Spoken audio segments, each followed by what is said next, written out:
ایسے لگتا ہے سنی سن ہو گئے ہیں. اور کچھ لوگ کہتے ہیں یار جو جاگا ہوا اس کو کیا جگایا، کیسے جگایا جا سکتا ہے؟ تو یہ جاگے ہوئے لوگ ہیں، اب ان کو کیسے بیدار کیا جا سکتا ہے؟ 60 سے زیادہ ممالک ہیں،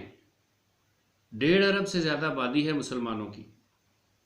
اور حالت یہ ہے کہ ابھی تک کسی نے بھی اپنے ملک کی ہائی کورٹ یا سپریم کورٹ میں جا کے نہ لاک ڈاؤن کو چیلنج کیا ہے، نہ دجالی میڈیا کے ون وے خبروں کے ٹریفک کو چیلنج کیا ہے، نہ کوارنٹائن کو چیلنج کیا ہے، نہ PCR ٹیسٹ کو چیلنج کیا ہے، اور نہ ہی WHO کے ڈیزیز مانجرنگ اور مختلف قسم کے جو اس کے اینٹی پیراٹک میڈیسن اور ملیریا کی میڈیسن اور HIV پازیٹیو کی جو تھیراپی ہے، وہ جو کرونا کے پیشنٹس کو دی جا رہی ہے، ان پروٹوکولز کو کسی نے چیلنج کیا ہے؟ 1.5 ارب آبادی میں کسی کو یہ خیال دماغ میں نہیں گزرا کہ ہم ایسا کر گزرے. کیا کریں کہ ماننا ہی پڑتا ہے کہ شیعوں کی بہادری کے جو واقعات ہیں پچھلے 25 30 40 سالوں میں، وہ بہت ہی فقید المثال ہیں. مثال کے طور پہ جب گورباچوف کا زمانہ تھا، رشیا میں وہ پریزیڈنٹ تھا، اور ابھی رشیا ٹوٹا نہیں تھا، اور اس نے نئی اپنی کتاب لکھی تھی گلاس نوسٹ اور پریسٹرائکا. تو جب اس کی یہ کتاب آئی تھی تو پھر اس کا اردو میں بھی ترجمہ ہوا تھا، میں نے تب پڑھا تھا اسے پوری کتاب کو. تو اس وقت آیت اللہ خمینی حیات تھے، اور انہوں نے کھلے عام اس گورباچوف کو اسلام کی دعوت دی تھی، اور اسے ایک کھلا خط لکھا تھا جو دنیا بھر کے اخبارات میں چھپا تھا، اور پاکستان میں جنگ میں بھی چھپا تھا. وہ میں نے خود سے پڑھا تھا، جس میں بڑی بہادری اور دلیری سے اور بغیر کسی قسم کا اثر تاثر قبول کیے، بغیر مروب ہوئے، انہوں نے گورباچوف کو اسلام کی دعوت دی تھی. اور یہ خیال اس سے پہلے کبھی بھی سنی علماء کو نہیں آیا کہ ہم اسے دعوت دیتے اسلام کی. ایسا نہیں ہوا. اس عظیم الشان اقدام پہ، اس عظیم الشان سٹیپ لینے پہ، اس عظیم الشان غیرت و حمیت کا مظاہرہ کرنے پہ میں شیعہ کمیونٹی کو سلام پیش کرتا ہوں، اور میری ساری دعائیں بھی ان کے ساتھ ہیں. میری ایکسپرٹیز جو تھوڑی بہت ہیں وہ بھی ان کے ساتھ ہیں. میں نے کرونا وائرس کے ڈفرینٹ آسپیکٹس کے پہ اس کو میں نے بے نقاب کرنے کی کوشش کیا، اور لگ بھگ 55 ویڈیوز میں نے کی ہیں کرونا وائرس کے ایپیڈیمک اور پینڈیمک پہ، اور اس کا پورا پوسٹ مارٹم کیا ہے. اگر ویرولوجی کے پوائنٹ آف ویو سے، امیونولوجی کے پوائنٹ آف ویو سے، یا مائکرو بایولوجی کے پوائنٹ آف ویو سے، اگر حامد شاہ صاحب کو کسی یا باقی شیعہ علماء کو کسی قسم کی رہنمائی کی ضرورت ہو، میں بہت زیادہ تو نہیں جانتا لیکن جو میں جانتا ہوں اس کے لیے میں حاضر ہوں. اگر آپ کے وکلاء کو ضرورت ہو اس سلسلے میں سائنٹیفک ڈیٹیلز کی، اس کے لیے بھی میں حاضر ہوں. اور اگر آپ یہ سمجھیں کہ میں زیادہ بہتر انداز میں، اگر آپ یہ چاہیں کہ میں بھی وہاں پہ آ کے آرگومنٹس کروں، تو میں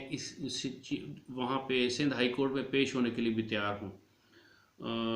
آپ کا یہ اقدام تاریخ میں سنہرے حروف میں لکھا جائے گا کہ آپ وہ پہلی کمیونٹی ہیں جنہوں نے اس انتہائی خوفناک دجالی سازش کے خلاف، بل گیٹس کے خلاف، RFID چپ کے خلاف، 5G کے خلاف، کوارنٹائن کے خلاف، لاک ڈاؤن کے خلاف پہلا احتجاج کیا ہے. آپ وہ پہلی کمیونٹی ہیں، آپ وہ پہلے لوگ ہیں، آپ ان بہادروں میں سے ہیں جنہوں نے پہلا قدم سامنے آگے کی طرف لیا ہے، جنہوں نے اپنے سینوں کو پیش کیا ہے، اور یہودیوں کے اور جو one government, one state bank اور ون آرمی، گلوبل آرمی کا جو تصور، اور ون ڈیجیٹل کرنسی کا جو ناپاک تصور پیش کر رہے ہیں، ان کی آنکھوں میں آنکھیں ڈال کے ان کو انکار کیا ہے. تو میری اللہ سبحانہ تعالیٰ سے دعائیں ہیں کہ اللہ سبحانہ تعالیٰ آپ کو کامیاب فرمائے، اور اللہ سبحانہ تعالیٰ باقیوں کو بھی جگائے، اور اس کے پازیٹیو نتائج ظاہر ہوں اور ہماری مسجدوں میں بھی رونقیں بحال ہوں. حضور صلی اللہ علیہ وسلم کے روضہ اطہر کی زیارت بھی مسلمان امت کو دوبارہ سے دستیاب ہو اور کعبۃ اللہ کا جو طواف ہے وہ بھی بحال ہو اور کعبۃ اللہ اور مسجد نبوی میں جو اداسیاں ہیں وہ بھی ختم ہوں اور وہاں پہ بھی رونقیں لگ جائیں. اور اس کے ساتھ ساتھ میں امید کرتا ہوں کہ سندھ ہائی کورٹ کسی بھی نظریہ ضرورت کے تحت یا کسی بھی کمپرومائزنگ سٹیٹس میں جا کے یا غیر جانبدارانہ فیصلہ کرے گی، اس پہ غور کرے گی اور ساتھ ہی ساتھ قرآن و حدیث کی روشنی میں صحیح ترین فیصلہ دے گی اور کوشش یہ کرے گی کہ ہم نے اس عدالت کے اوپر بھی ایک عدالت ہے اور اس عدالت میں جو ہمارے جج صاحبان ہیں یہ اپنی پوری عدالت سمیت، اپنے سارے ریڈروں سمیت، اپنے سٹینو سمیت، اپنے حوالہ لگانے والے کے سمیت اور اپنے اہل مت سمیت وہاں پہ ایک ملزم کی طرح پیش ہوں گے جس طرح کہ پوری دنیا کے لوگ پیش ہوں گے. وہاں پہ ثبوت نہیں چاہیے ہوں گے، وہاں پہ ایویڈنسز نہیں ہوں گی، وہاں پہ چیف نہیں ہوں گی، وہاں اللہ کے سامنے سب کچھ پیش کرنا پڑے گا، ہر بات کا ایک ایک فیصلے کا جواب دینا پڑے گا. ایک بڑا اچھا موقع ہے کہ سندھ ہائی کورٹ بھی وہ فیصلہ دے جو پاکستان کی عوام کی تمناؤں کا اور مذہبی رجحانات کا اور ان کی قلبی اور باطنی کیفیات کا ترجمان ہو، نہ صرف پاکستان بلکہ پوری ملت اسلامیہ کے جذبات کی اور ان کی دینی غیرت و حمیت کی ترجمانی کرتا ہو. ایک دفعہ پھر تمام شیعہ کمیونٹی کو سلام. وما علینا الا البلاغ.